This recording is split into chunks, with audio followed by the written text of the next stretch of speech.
Helmet ছাড়া bike চালায় ও।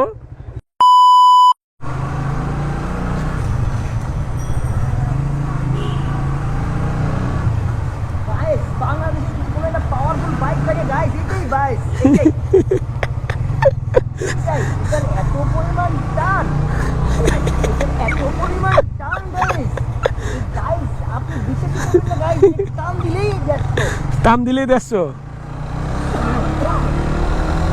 আসলে অনেকদিন পর মামার বাইক চালাইতেছি, তাও আবার মামারে পিছনে নিয়া।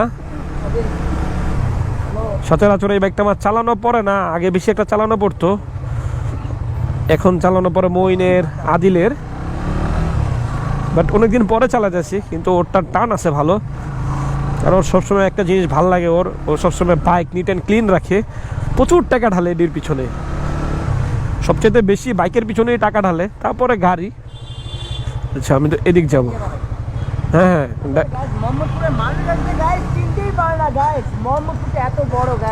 মোহাম্মদপুর অনেক বড়।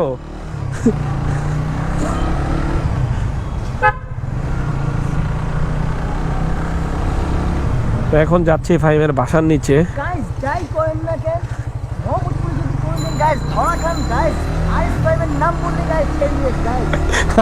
নাম বললে ছেড়ে দিব।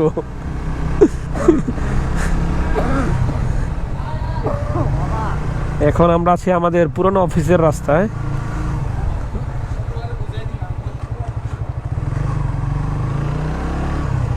দেখছেন গাইস, রাস্তা দিয়ে হেঁটে যাচ্ছেন আর আইস ফাইম বলতেছে গাইস, তার মানে বুঝতেই পারছেন গাইস।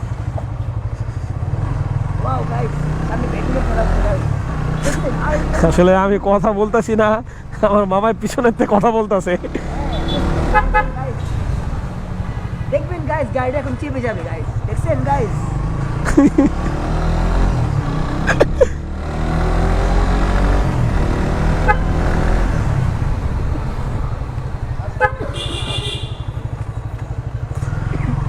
এসে পড়ছি প্রায় ওর বাসার সামনে।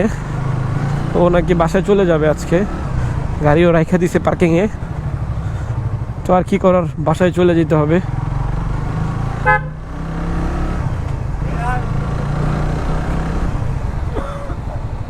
তবে অনেকদিন পর চালাইলাম বাইক।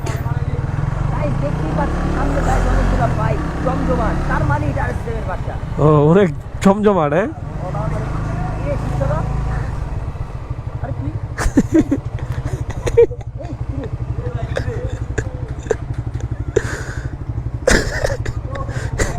হেলমেট ছাড়া বাইক চালায় ও।